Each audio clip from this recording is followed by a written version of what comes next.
look like shit, but this will have to do. Sometimes I have things I really, really want to talk about, but I can't figure out a way to, fit them into a script in a way that makes narrative sense. Today, there's something I really, really didn't want to talk about because it's like, who the fuck am I to have useful thoughts about this? But the thoughts just sort of arranged themselves into the shape of a video essay against my will. That kind of thing doesn't happen all that often, so when it happened today, I don't know, I might make this video and then delete it later. I think. I don't know. I have gone back and forth over the course of my life on the question of whether I can reasonably call myself an anarchist. It kind of depends on what archy is exactly. An anarchist is someone who is archy. It's someone who is against archy. So what is archy? In the Middle Ages, archy was monarchy. It was having a king. In the Middle Ages in England, they referred to this chunk of time in English history when there wasn't a clear king, when there were multiple claimants to the throne, as the anarchy, even though it was basically just a run-of-the-mill war of succession. So in medieval England, that's what they considered to be anarchy. Anarchy means I don't know who the king is. By that definition, we've had anarchy in the United States of America since 1776. I don't think many people use the word that way today. I think today most people use the word to mean something along the lines of when there isn't a government. Just take our society as it is, and then just remove the government. Disappear all of the police, all of the courts, all of the politicians, just keep our society the same, except remove all those things. By that definition, anarchism is really clearly impossible. You can't actually take our society as it is and remove prisons and police and expect everything else to keep running the same way. If you tried, you would wind up with warlords and armed militias taking over areas immediately, and then you're kind of back where you started, because warlords and armed militias are kind of a government, technically, so you try to remove the government, and like drawing water out of a well, more government would just swoop right back in to take its place. Except, would those things count as government? Imagine if a warlord took over your town and said, "Hey everyone, don't bother me or my people. We are here to smuggle drugs through your town, and that is all we care about, and as long as you don't bother us, we won't bother you." Imagine they don't collect taxes, they don't provide services of any sort, they occupy the area, and they leave you and your neighbors alone. Even if you and your neighbors start shooting at each other, as long as you don't shoot at the warlord or his guys, they just leave you alone. Is that a government? I kind of don't think so. I think a government has to be the kind of thing that attempts to solve violence outside of itself. It needs to be the kind of thing, if the warlord says to all of you, "Hey, none of you shoot at each other, all of you stop shooting at each other. If you guys think there's been a murder, bring the issue to me. We'll hold a trial, we'll do a whole thing, we will do something. Point is, let me deal with it, don't you deal with it on your own." If the warlord does that, then at that point, the warlord isn't just a warlord anymore, they're kind of like a little petty king. But that would mean that warlords and armed gangs that don't do that stuff aren't governments. That would mean that if they do the first thing I said, where they just leave you and your neighbors alone, even if you and your neighbors are shooting at each other, is that anarchy, then? Is that what anarchism means? Does anarchism mean that me and my neighbors can shoot at each other and no one will do anything about it? I don't know, maybe. I think this more or less gets at why people like government. Why the idea of anarchism isn't especially popular. When we're getting pulled over for a speeding ticket, or when we're paying our taxes, when we're grumbling to ourselves and going, do we really need government? Can't we just get rid of all of this? Can't we just leave each other alone to mind our own business? This is what we think of. We don't want to have to wave a gun around ourselves and say, "Hey, if any of you shoot me or my family or my friends, I'm gonna hunt you down and shoot you right back." We don't want to have to do that. And we especially don't want to get into a Hatfield and McCoy kind of situation. We don't want to start blood feuds. We don't want one family killing someone from another family, and then the second family exacting revenge on the first family, and then revenge gets taken back, and then it can just go back and forth and back and forth and spiral out of control. And isn't it just so much nicer to have police and courts and prisons? Isn't it so much nicer to have systems for dealing with this kind of thing instead of having to figure out something totally new every single time someone does a murder? So if you had asked me back in high school why I'm not an anarchist, I probably would have said something like that. Hell, I might have actually made the argument that anarchy is literally, logically, conceptually impossible. I can see myself defending a definition of the government or the state where it's not just an organization. There's a traditional definition of a state or a government where it's an organization that claims the exclusive, legitimate use of force. And I might have actually expanded that definition a little bit to include whatever mechanisms society has for dealing with violence. Just whenever, the systems that society has in place for saying violence is okay here, but not here. And by that logic, you can't have society without a state. You can't have society without a government. Any culture anywhere has norms and rules about what to do if somebody kills somebody else. And I don't know, it's not unreasonable for me to imagine that all of those essentially count as governments. Then I read David Graeber. The first David Graeber book I ever read was Debt, the First 5,000 Years, and it talks a lot about the power of debt to make people do immoral things. I promise this comes back to what I was talking about before. It's a long walk, but bear with me. Okay, imagine someone loans you their car. Imagine your friend loans you their car, and they say, hey, do whatever you want with this car, drive it around, take it wherever you want, but whatever you do, do not roll the windows down. I don't know about you, but if this happened to me, I wouldn't roll the windows down. It wouldn't even matter if they told me why they don't want the windows rolled down. It's it's their car, so it's their decision. And that's kind of interesting, isn't it? If the car was a gift instead of a loan, if they were giving me their car rather than just loaning me their car so that I can use it for a little bit, I wouldn't feel that way. I would do whatever I wanted with the windows. But when they gave me their car as a loan rather than a gift, the car might have been transferred over to me, but part of the agency over the car remained with them. And that's kind of interesting, isn't it? By taking on this relation of debt, me and my friend have sort of partitioned control over the car between us. Think about the question, at this point, who has the car? In a sense, I have the car because I'm inside of it and driving it around, but in another sense, legally, in terms of, property rights, it's still my friend's car. So, legally, the car might, still completely belong to my friend. And in practice, I might have complete, unmitigated control over the car. Technically, I could roll the windows down if I wanted to. Where is reality? Which one is more real? Is the legal reality more real, or is the fact that I'm in the car and I get to do whatever I want with it as long as no one's watching, is that more real? Both. And I think the legal reality, the moral reality, is more real the stronger I feel that sense of debt. The more I emotionally feel this isn't my car, this is ultimately my friend's car and I'm just borrowing it, the stronger that feeling is, the less likely I am to roll down those windows.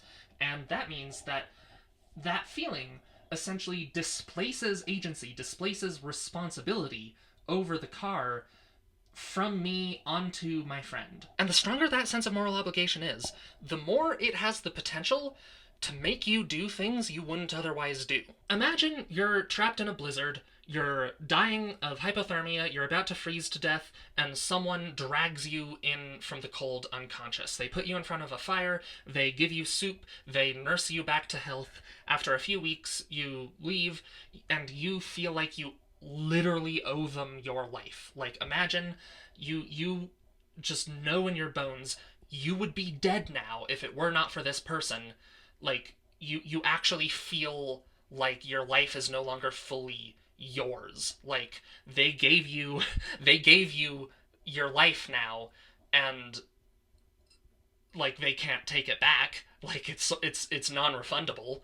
But imagine you ran into this person at like the supermarket years later, and this person, and say they recognize you, you recognize them, you both recognize each other recognizing each other, and they come up to you and they say, I don't have time to explain, but do you see that small child over there? I need you to go over there and kick them in the face right now. I can't explain, it can't be me, it needs to be you, and it needs to be right now, please. Would you do it? I don't know if I'd do it. I might. I'd be tempted.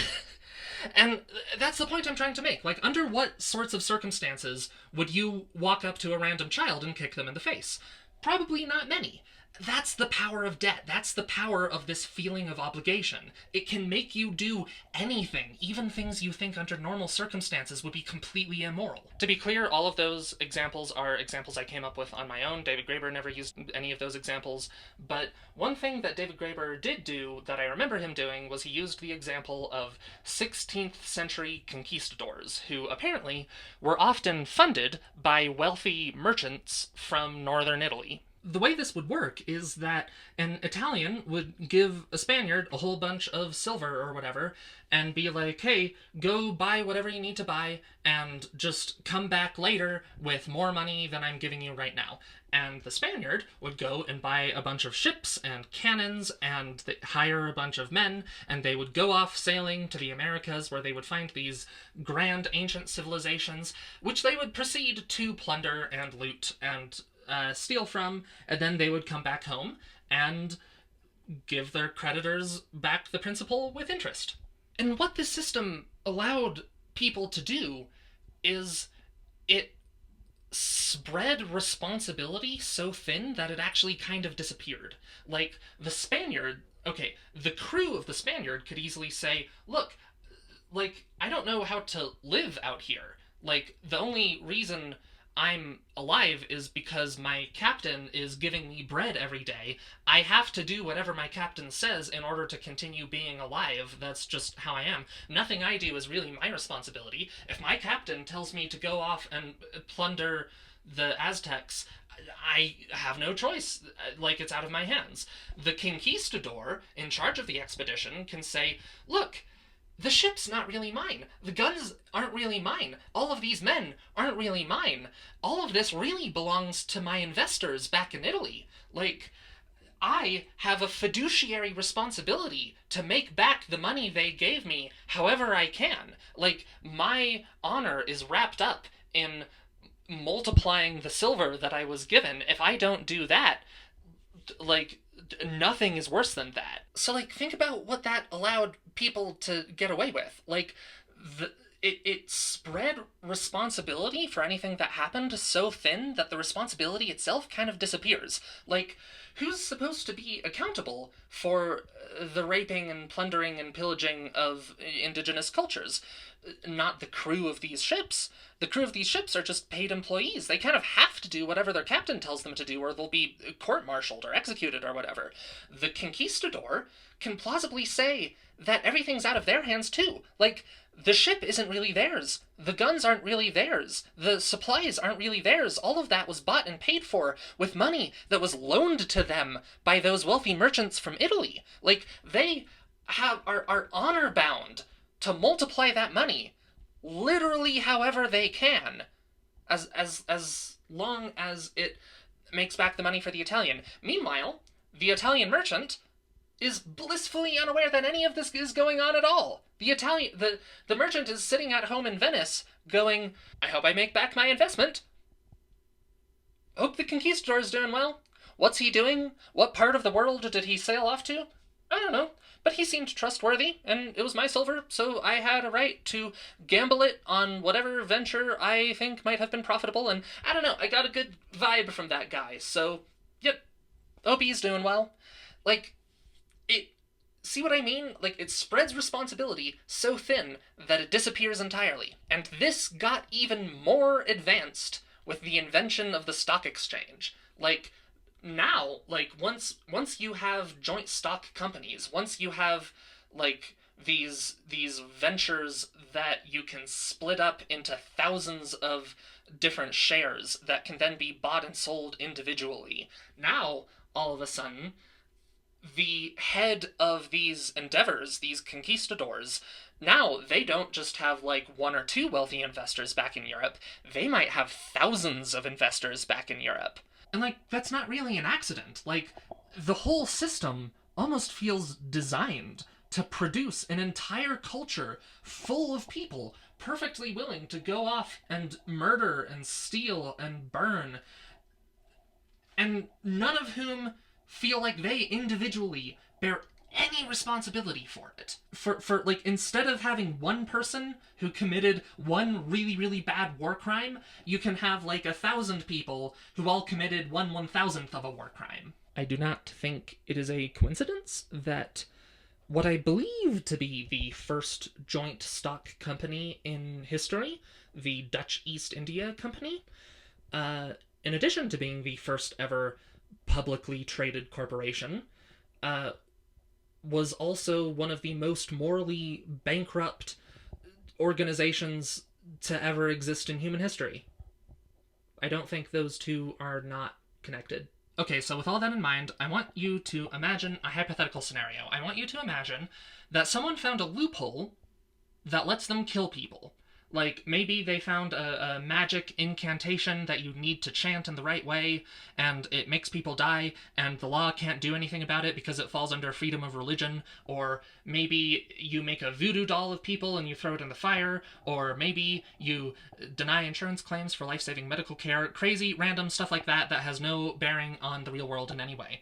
What if you found a way to make people become not alive anymore that the law did not legally recognize as murder? If that happened just once, you could probably just get away with it.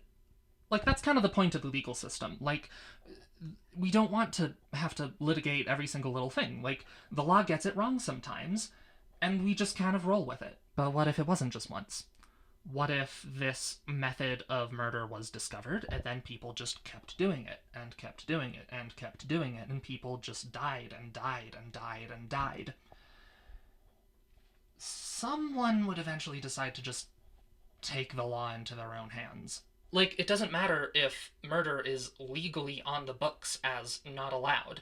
If people are in practice getting away with murder, those old Hatfield and McCoy instincts, those old survival instincts, the waving the gun in the air and saying, if you kill me or my loved ones, I'm gonna kill you right back, that will bubble to the surface regardless of what's written down on paper.